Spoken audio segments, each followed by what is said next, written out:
90세 할머니를 둔 소녀가 있었습니다.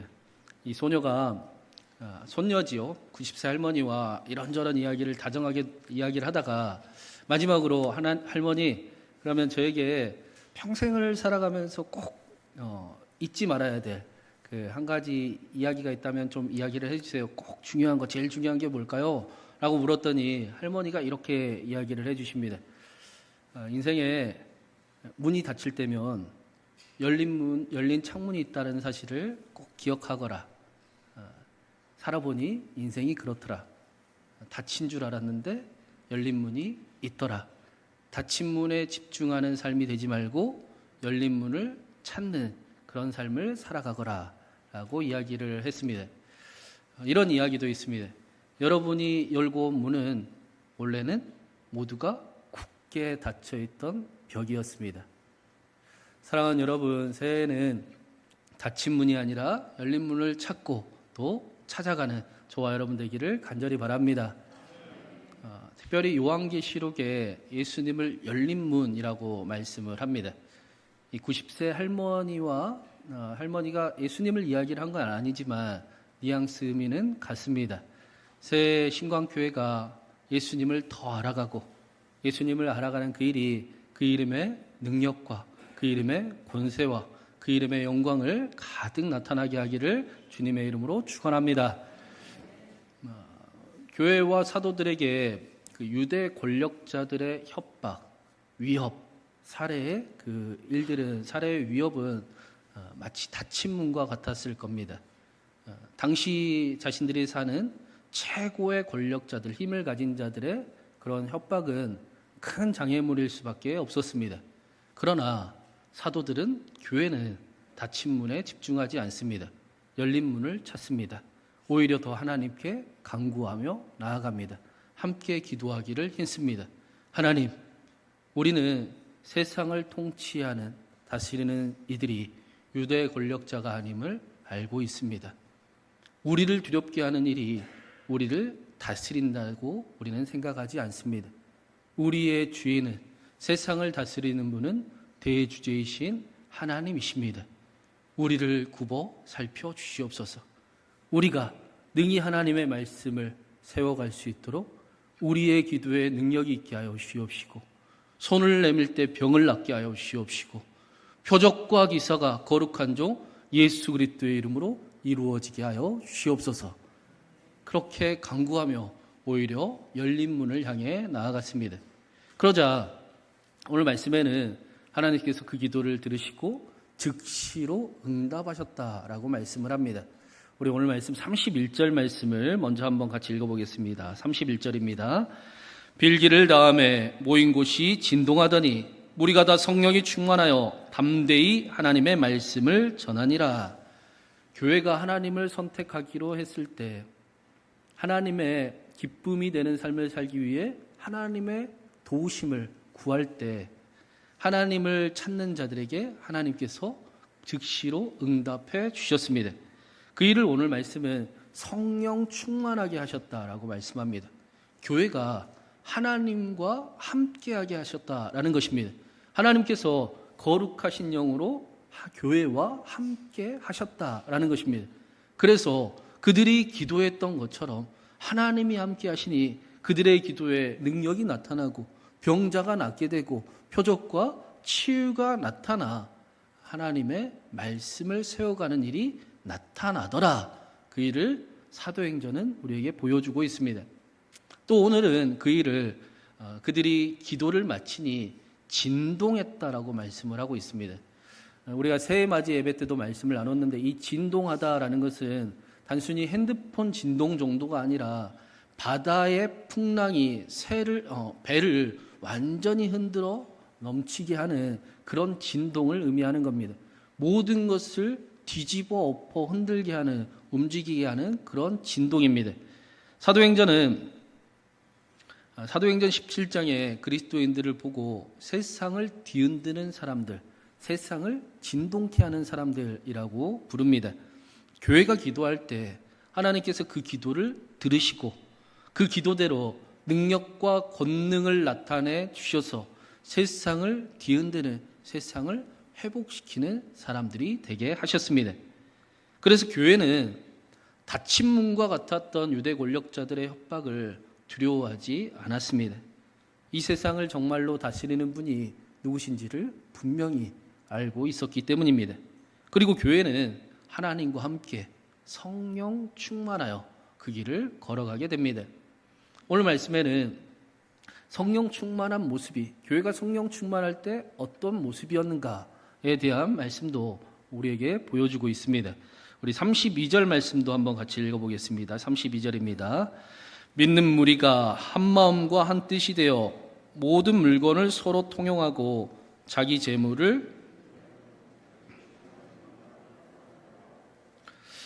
초대교회는 성령 충만하게 되니 한 마음과 한 뜻이 되었습니다. 사내들인 공회에 협박이 있었지만 아니, 우리는 더 흩어지지 아니하고 한 마음과 한 뜻이 되노라 라고 모이기 시작을 했습니다. 그리고 그들은 자신의 것들을 아까워하지 아니하고 단 한 사람도 그것이 내 것이라 말하는 사람이 없을 정도로 서로의 모든 것을 통용하고 서로 나누는 그런 공동체, 그런 삶을 이루어 갔습니다. 우리나라의 독립운동가이신 도산 안창호 선생님이 일제강점기에 식민지로 있을 때 강연할 때마다 이런 말씀을 하셨습니다. 우리 2천만이 다 서로 사랑하기를 공부합시다. 그래서 2천만 한민족이 서로 사랑하는 민족이 됩시다. 일제강점기에 민족의 독립을 위해서 도산 안창호 선생님은 우리가 일본과 싸워 이겨야 됩니다. 일본을 무찌릅시다 라고 이야기하지 아니하고 그거보다 먼저 훨씬 더 중요한 일은 우리가 서로 사랑합시다. 우리가 하나가 됩시다 라는 말씀이었습니다.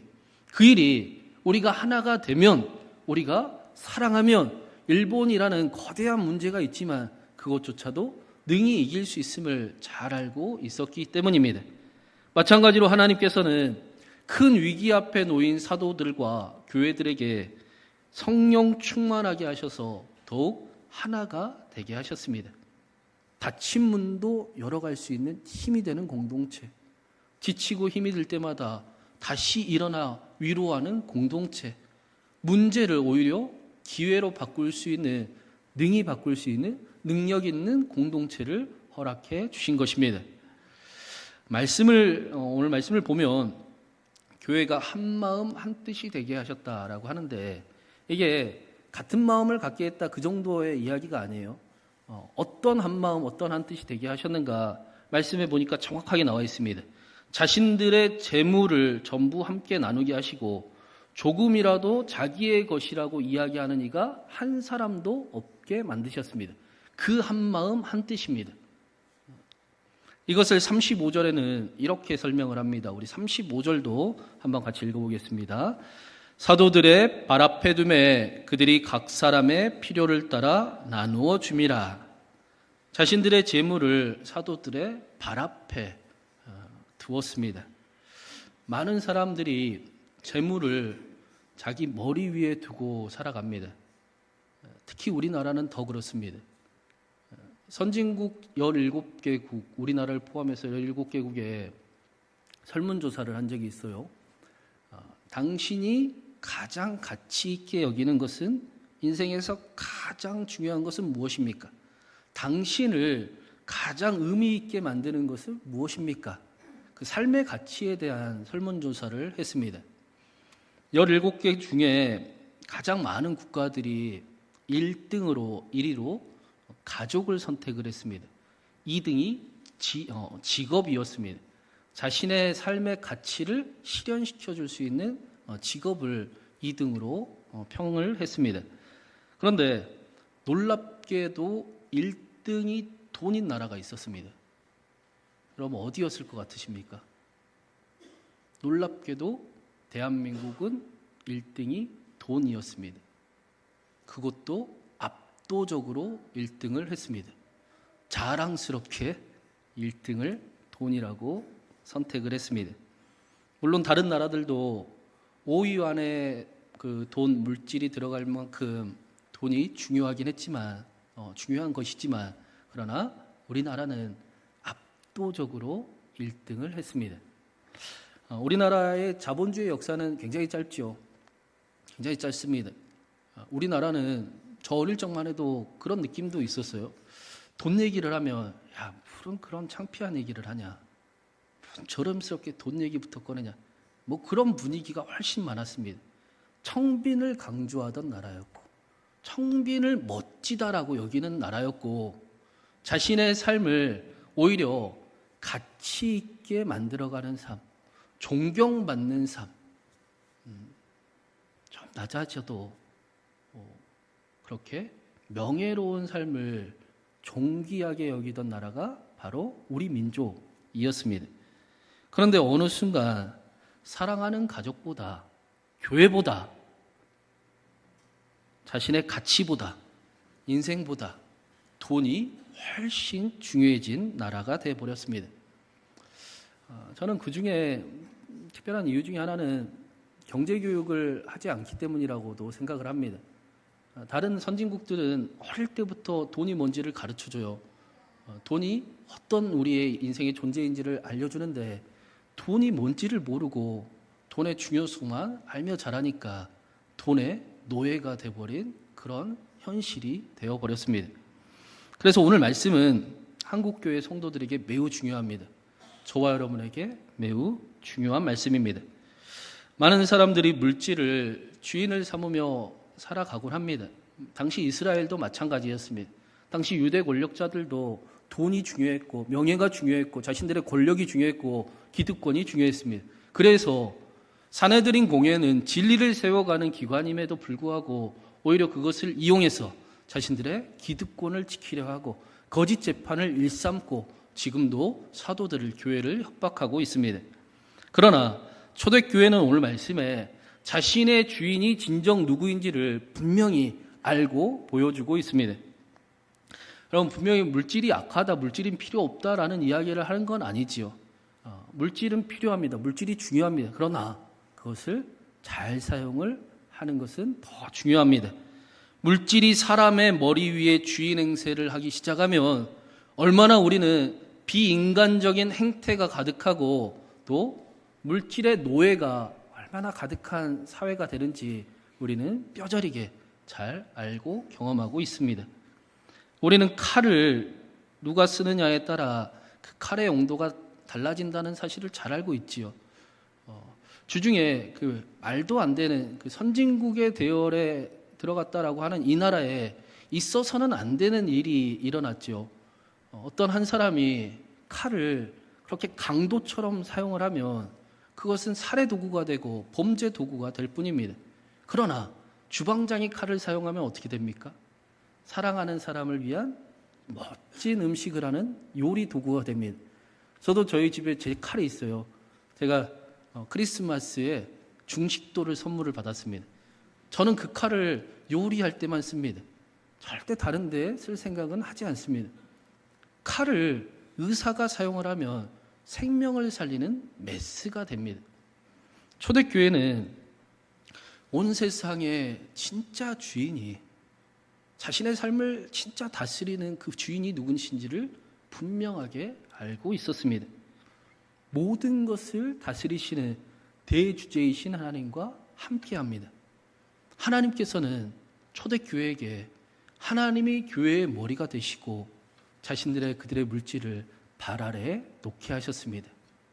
물질의 노예가 되지 아니하고 창피한 것도 모르고 물질에 끌려가는 인생이 아니라 물질을 통해 자신들이 가진 것을 통해 사랑하는 삶을 살아가고 세상을 회복시키는 그런 멋진 도구로 만드는 삶을 살아가게 하셨습니다. 교회가 성령 충만하자 재물을 보는 눈이 완전히 바뀌게 된 겁니다. 정확히 이야기하면 진짜 주인이 누구신가? 진짜 주인을 누구로 삼아야 되는 것을 알게 된 것입니다. 자신의 주인이 누구인지를 확실하게 아는 삶이 모든 교회가 꿈꾸는 초대교회의 모습을 만들었습니다. 하나님을 참 주인으로 여기는 그 일이 모두가 바라는 유토피아와 같은 공동체를 누리게 하였습니다. 그리고 오늘 말씀에는 의사이자 고대 역사가였던 누가가 갑자기 한 사람을 소개를 하고 있습니다. 바나바라는 사람을 소개를 하고 있습니다. 우리 마지막으로 36절과 37절 한번 같이 읽어보겠습니다. 구브로에서 난 레위족 사람이 있으니 이름은 요셉이라. 사람들이 일컬어 바나바라. 번역하면 위로의 아들이라 하니 그가 밭이 있음에 팔아 그 값을 가지고 사도들의 발 앞에 두니라. 말씀을 보면 바나바가 뭐 특별한 일을 한 건 아닙니다. 자신의 것을 팔아 다른 성도들과 똑같이 사도들의 발 앞에 놓았습니다. 하나님의 나라를 위해 자신의 것을 아끼지 않았습니다.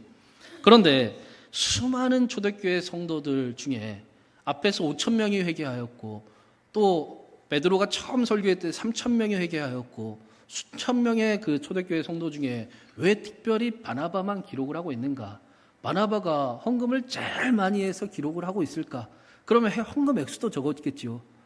바나바가 만약에 자신의 전 재산을 다 팔았다면 밭이라고 이야기하지 않고 집과 밭을 팔아라고 했거나 전 재산을 팔아라고 기록을 했을 겁니다. 그게 중요한 게 아닌 겁니다. 더 중요한 사실이 있습니다.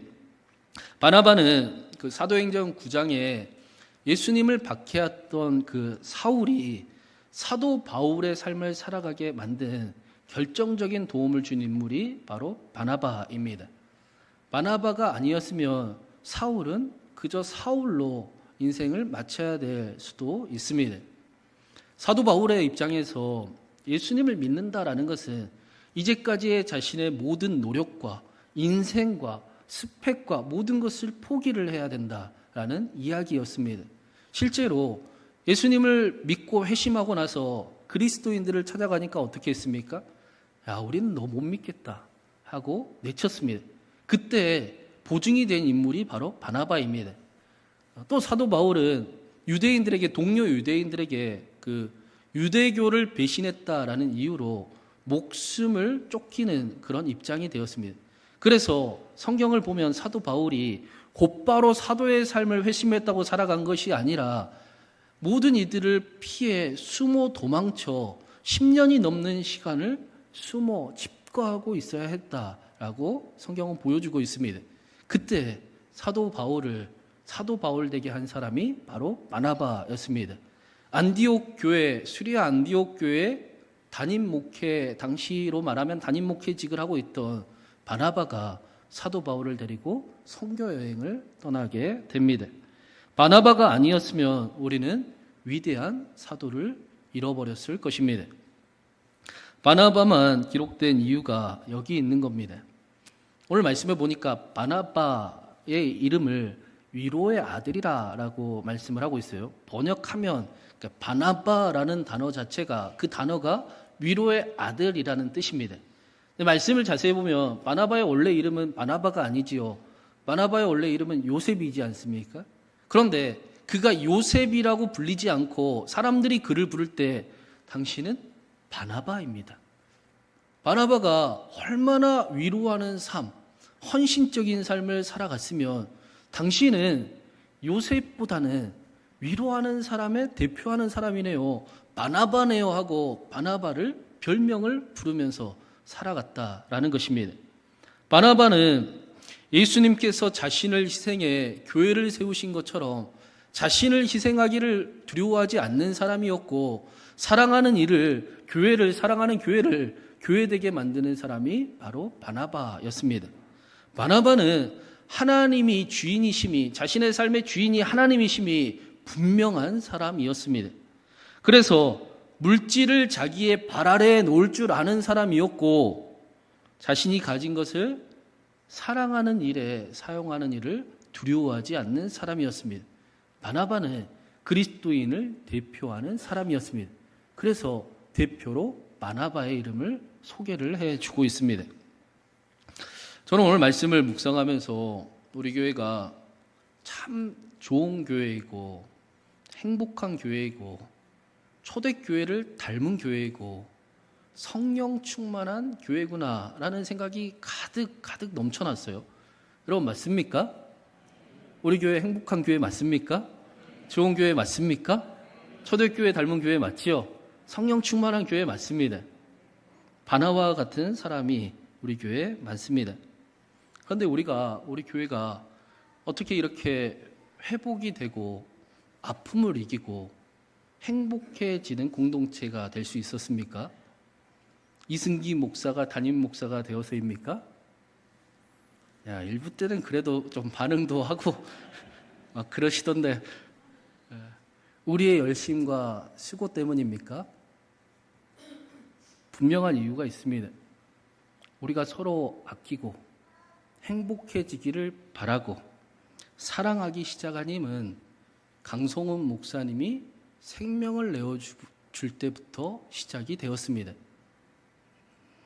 강성훈 목사님의 그 순교와 같은 일이 우리 교회를 새롭게 하기 시작을 했습니다. 우리 교회는 더 이상 싸우려고 하지 않습니다. 아파하고 싶어 하지 않습니다. 사랑하기를 힘씁니다. 할 수 있으면 행복하려고 노력을 합니다. 굳이 싸웠을까? 한없이 후회를 하고 우리가 이제는 그래, 사랑하는 교회가 되어야 되겠다. 그 일이 강 목사님의 생명을 통해 우리에게 시작이 되었습니다. 하나님께서 강성호 목사님의 생명을 통해 우리에게 그 진리를 분명히 알게 하셨습니다. 우리에게 강성호 목사님의 돌아가신 그 일이 큰 아픔이었지만 동시에 새로운 시작이 되게 하신 것입니다. 지난 2일이 강성호 목사님께서 돌아가신 지 3주기가 되는 날이었어요. 미리 광고를 못 드려서 죄송하고 금요일에 박윤석 장로님과 또 목회자들과 또 권사님 몇 분과 함께 강성호 목사님을 뵙고 왔습니다. 저는 우리 교회가 한 사람의 목회자의 생명을 통해 허락하신 하나님의 크신 은혜를 기억하는 교회가 되기를 간절히 바랍니다. 하나님께서 강성호 목사님의 생명을 통해 새롭게 하신 은혜를 지켜가는 교회가 되기를 간절히 원합니다. 더 나아가 하나님의 아들 예수 그리스도의 생명을 내어주심으로 우리에게 허락하신 그 태생적 은혜가 교회에게 허락하신 태생적 은총을 기억하고 지켜가는 저와 여러분이 신광교회가 되기를 간절히 원합니다. 초대교회가 그랬습니다. 초대교회는 예수님의 죽음을 목격했습니다. 큰 슬픔이었지만 그들의 삶을 그 죽음은 완전히 바꾸기 시작을 했습니다. 자신들을 위한 예수 그리스도의 죽음이 무엇보다 값지고 무엇보다 귀한 것이 되었습니다. 그래서 예수 그리스도의 핏값으로 성령이 하나 되게 하신 것을 초대교회는 부단히 지키기를 간절히 원했습니다. 초대교회는 그런 곳이었던 겁니다. 예수님을 보았고 예수님을 만났고 예수님을 통해 사랑을 확인하고 넘치는 그 사랑을 지키기를 원하는, 자신의 것이라고 이야기하는 사람이 한 사람도 없이 사랑하기를 꿈꾸고 사랑하기를 노력하고 사랑하기를 애쓰는 그런 유토피아적인 공동체를 만들었습니다. 그런데 그게 다가 아니지요. 초대교회는 예수님의 죽음도 보았고 부활도 보았습니다. 초대교회는 하나님의 능력을 보았습니다. 초대교회는 여전히 연약함을 가지고 있고 부족한 것을 알았지만 하나님의 능력을 바라보며 살아갔습니다. 기도하며 살아갔습니다. 살아계신 하나님, 만물을 다스리는 대주제이신 하나님, 우리가 하나님이 주인임을 압니다. 하나님이 날마다 우리의 주인이 되면 좋겠습니다. 우리가 물질의 종이 되지 아니하게 하시고 물질을 우리의 발 아래에 놓을 수 있는 하나님이 주인 되신 삶을 살아갈 수 있도록 우리를 굽어 살펴 주시옵소서. 하나님, 우리에게 능력을 더하여 주셔서 우리의 기도에 병이 낫게 하여 주시옵시고 표적과 기사가 나타나게 하여 주셔서 등이 우리의 삶의 자리에 두려워하고 닫힌 문을 집중하며 살아가지 아니하고 말씀을 세우는 삶을 살아가게 하여 주시옵소서. 우리의 기도와 우리의 삶과 우리의 모든 가진 것을 통해 하나님의 말씀을 세워가고 사랑하는 세상, 함께 사는 세상을 회복할 수 있게 하여 주시옵소서. 그 기도로 사도행전을 써내려고 한 것입니다. 사랑하는 여러분, 저는 새해 우리 교회가 신광행전을 다시 쓰기를 간절히 바랍니다. 여러분, 우리의 인생의 주인이 누구십니까? 설교를 처음부터 다시 해야 됩니까? 우리의 인생은 세상을 다스리는 분은 하나님이십니다. 하나님이 모든 것을 다스리십니다. 몰라도 압니다. 시간이 지나 보니 우리 안에 그 일이 새겨져 있습니다. 하나님이 주인이시고 물질을 발 아래에 놓기를 간절히 원하며 하나님의 능력을 구하는 저와 여러분에게 하나님께서 우리의 기도에 능력이 있게 하시고 병을 낫게 하시고 표적과 기사를 나타내시기를 간절히 바랍니다.